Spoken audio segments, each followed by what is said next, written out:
Welcome, I'm Darren, and I'll be your guide today as I look at the 1992 and 1993 Fleer football sets.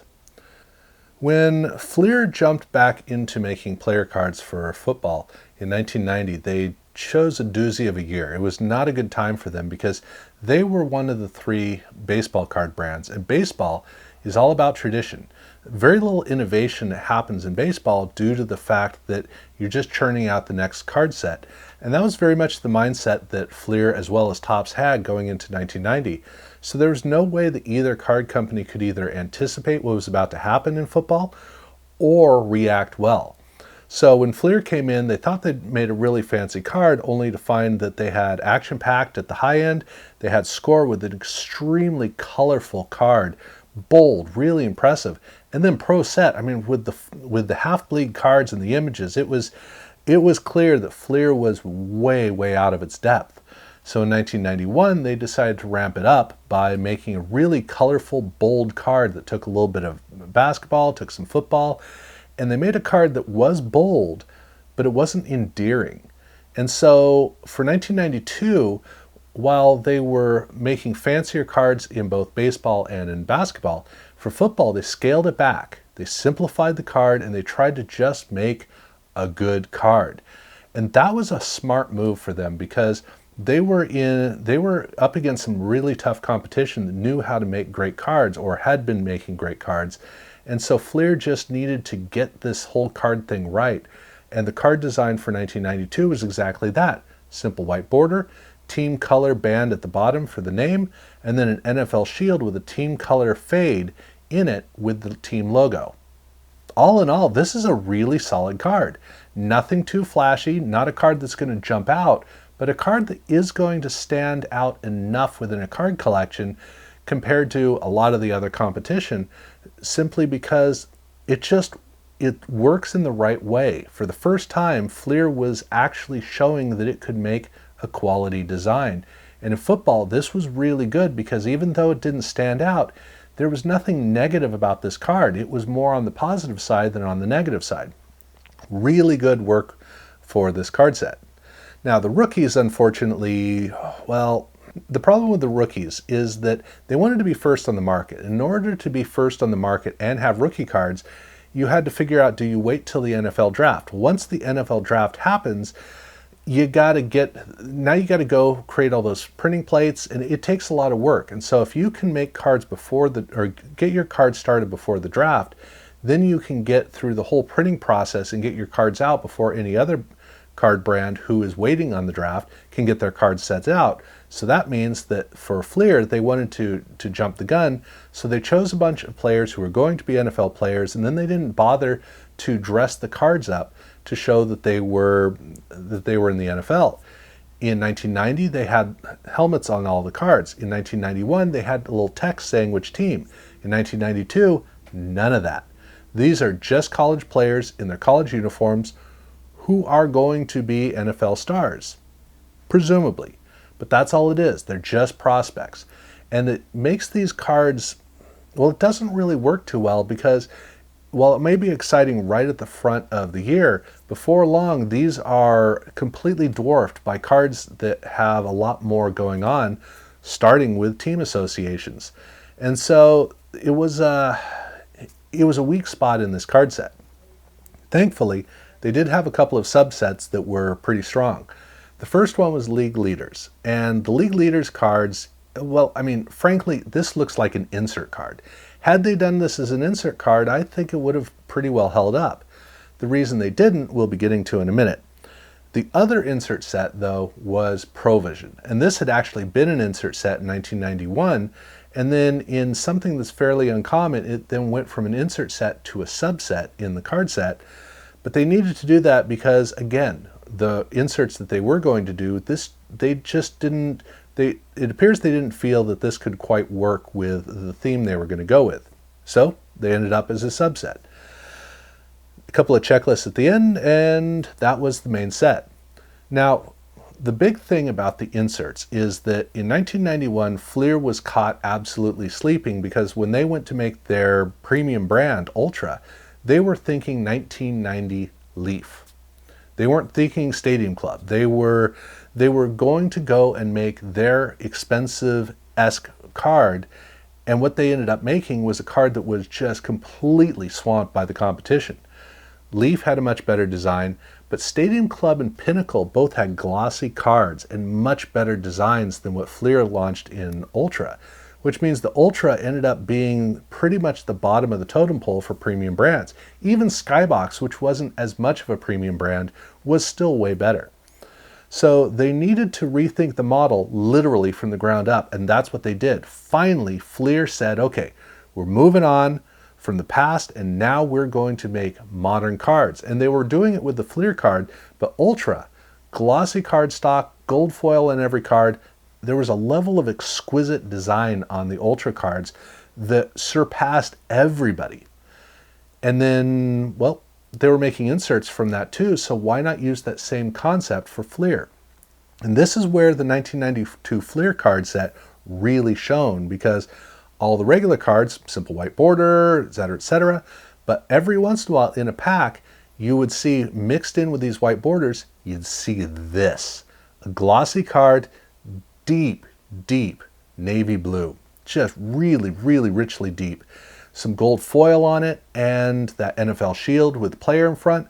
These cards were phenomenal. Absolutely phenomenal. And this was a base brand, for crying out loud. Nobody was doing this with base brands. Fleer had been making really good inserts in the previous years, but here this was a premium card trapped inside of a base brand. They also made an insert set for their career highlights, which in football they called performance highlights. And it makes sense to call it performance highlights because the player they chose for the 1992 football set was Mark Rypien. And Mark Rypien was, well, today he's a who, but in 1992, that was the brief moment where everybody knew who he was. He was a Skins quarterback who was kind of buried on the depth chart. It was him, Stan Humphries, and in 1991, he got the opportunity to lead the team and led them straight to a Super Bowl win. In fact, he even won the Super Bowl MVP. So all of a sudden, everybody's going, who is this guy? So Fleer decided to answer that by making a card set, 12 cards, with the same blue border, some gold foil. In this case, they have the two colors of the Skins logo that are as an inner border, which is a really nice treatment on the card, and obviously various players from his not so long career. Now, it is a 12 card set, but there's actually an additional 3 cards because Fleer had always been doing, or had long been doing, wrapper, not redemptions, but wrapper offers where they would sell a pin on, it actually came on an interesting card that had a serial number on it. It's pretty cool. But in 1992, they decided to do something interactive. They decided to do wrapper redemptions where if you saved a bunch of wrappers and you sent them in, you could get a mini card set. So the performance highlights of Mark Rypien were cards 1 through 12. You could send in wrappers and get cards 13, 14, and 15 as well. So it extended the set. But there was something even more impressive, which was back with the cards in the packs, the 12 cards in the packs, where they did autographed versions of the cards. I think it's all 12 cards, but I haven't verified. Each one of these cards has blue pen, so that's the ink that's on it, so you can kind of get a feel for if it's likely an autograph. But the big thing is that these cards all have a raised text that says Fleer, embossed on the card, right in the middle of the card. So that authenticity validates every single one of these cards. And there were only 2,000 of these made. Now, I don't know if it's 2,000 each one of the autographs. At that point, I would expect, I can't imagine doing 24,000 autographs. So I assume there's 2,000 across the board for all the cards that are autographed. But at any rate, that's about how many there are. So not too common in packs. They did one last insert set called Team Leaders. And Team Leaders went with a black border and a little bit of gold foil. And this is all 28 teams. But they didn't do just the superstar names on the teams. So there's a little bit of variety of some of the players that you're not necessarily seeing all the time in this set, which is a nice little quirk to this insert set. But that was 1992. And 92 was kind of a reset year. That's really the best way to describe it. 1993 would be their first opportunity to start to segue into the mid-90s. Whatever that was going to be, Fleer was going to need to figure that out. And by using the simplicity of the 1992 card as a model, and then using some of the spirit of the elegance of the baseball card, they were able to come up with a 1993 football card that actually is extremely understated, but has a really nice elegance to it, where it starts off with a silver print border that has a metallic finish to it. And that border already gives you kind of a fancy feel. Inside of it is very simplistic because it's just a picture of the player with a print of what looks like raised text within the image. It's a really interesting concept. It makes these cards look very formal and very well thought out, which is great. And then on the card back, they went with kind of a 91-92 Ultra concept to give a lot of energy to the cards.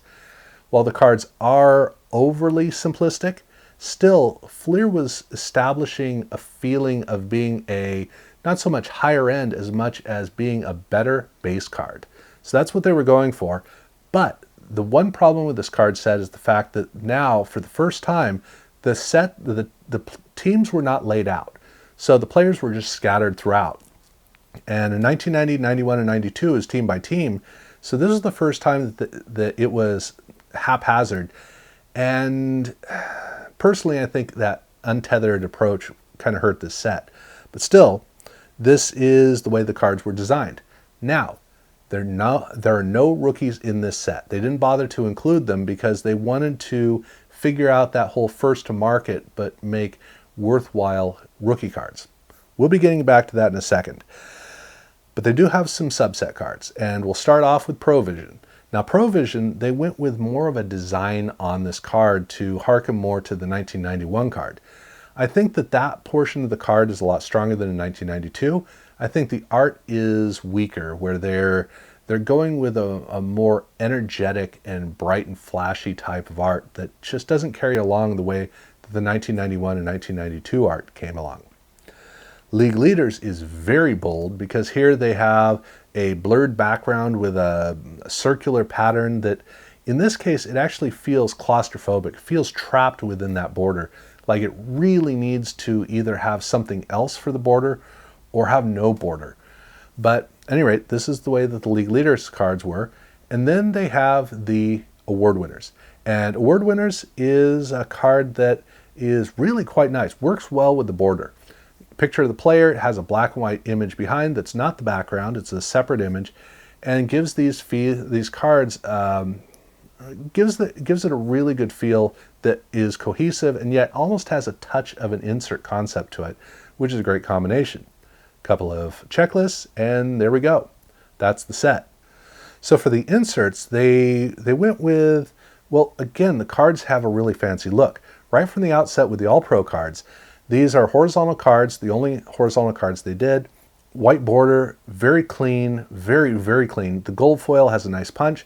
This has not the strength of the 1992 inserts, but it has the cleanliness of it. It has a unique cleanliness to it that works as a great counterpoint, which makes these cards have a feeling of sophistication and specialness that really carried along the tradition Fleer had developed of having great insert cards.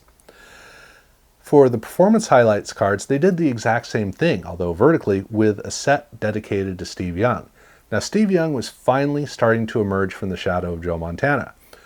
Quite literally, Joe Montana was now moving on too. And so this set for Steve Young, it follows the same rules as the Mark Rypien card, 12 cards with an additional 3 cards that can be picked up from Wrapper Redemptions, and then they have the autograph versions as well. Now, when we move on to the second year stars, we move on to the one card that is different from the rest. This is a black bordered card with a bright team color fade in the background, a big team logo in the middle, shot of the player. And these cards are tragically underappreciated for the simple reason that it's a card set that looks at the 1992 rookie class. These are the best players from the 92 draft, and nobody cares about the 92 draft, so none of the cards in this set are cards that people want to collect, which is a shame because these are super bold, impressive cards. I wish that the players could match up with how great these cards look. Although with a black border, the manufacturing quality of these was pretty shoddy, and so they are usually chipped, which is unfortunate, but still, they're very impressive cards. But I mentioned about the rookies not being in the card set. Fleer figured out that if they saved them for inserts, then you could actually get your production run pushed further back, because the entire time it takes to do a full production run of an entire card set takes a long time. And so if you save the rookies for inserting into packs with a insert set, then you could squeeze that time up to a later date. And now you can make normal cards for the players that are gussied up as inserts that are seeded in later and still have the team name. So that means even though these cards still have the college uniforms, the team name on it gives them the spirit of a normal NFL card. So they were able to figure all that out with these inserts. So that was really good. The last insert set, though, interestingly, is team leaders. And the reason I say it's interesting is because there are only 5 cards in the set. So why you would only have 5 team leaders, it's interesting to think about that. But with that same blue design, with the lightning strikes, if you're only going to do 5 cards, make it worth it. And this card set absolutely nails that. So yeah, that was what they released in packs. Now, there is a little bit more to talk about with the 1993 set, because first off, they did a promotional deal with Fruit of the Loom. They made a 50 card set which came in packs with Fruit of the Loom. The cards on the front are identical to the main cards from the set, the corresponding cards, except there's a Fruit of the Loom logo on the front. On the card back, they replaced the number with a number of 50. So that's the way that all these cards are. And then there is one other case where they did something similar, but not quite the same. So, Fact was something created in 1990. The Cincinnati School Board teamed up with the NFL and Pro Set to make a really interesting idea, which was flashcards that were football cards. These were the normal cards, but instead of having the stats on the back, they had flashcard questions. This was a way to try to integrate the thirst for knowledge, which is pretty challenging for a lot of students, to find a way to inspire that. And so the idea of making football cards that also happen to be educational, that's what they wanted to go with. And so from 1990, 91, and 92, Pro Set made Fact cards. In 1993, Pro Set wasn't quite the same company it had been, and so that contract shifted over to Fleer. So Fleer started their run of making Fact cards every single year. The way they were released was in individual weeks. They would have a whole packet of cards, a dedicated number of cards. So everybody in all the classrooms got the same cards. And it was a whole group, and then they would slowly build up the set all the way to the end of the year. Every single one of these packs comes with a header card that shows you which of the weeks that it is. And then on the back of it has a scorecard, which is interesting. And then the cards themselves are, unlike Fruit of the Loom, which had the logo on the front, these are actually identical, except on the card back, they have a different number, but more importantly, the stats and the write-up are gone. Instead, it's replaced by a question or a quiz of some sort, because that's the whole point of this card set. These cards are flashcards. And even though it's just a small area, that's what's on the back. So it's something to keep an eye out for. And that brings 1992 and 1993 Fleer to a close. Now, 1994, they would lean so heavily into inserts that it would be ridiculous. I mean, quite literally. But the whole concept of Fleer was going to make a major shift. So this was kind of an intermediate period for Fleer. Interesting to see how they did the 92 and 93 designs and how they were evolving the inserts. So thank you very much for following along with this. If you haven't seen the previous 3 videos I've done on Fleer football, definitely check those out. Those are out there. I'll be getting to the 94 set down the road, so you can check that out. And if you haven't subscribed, please do so. Thank you very much for watching.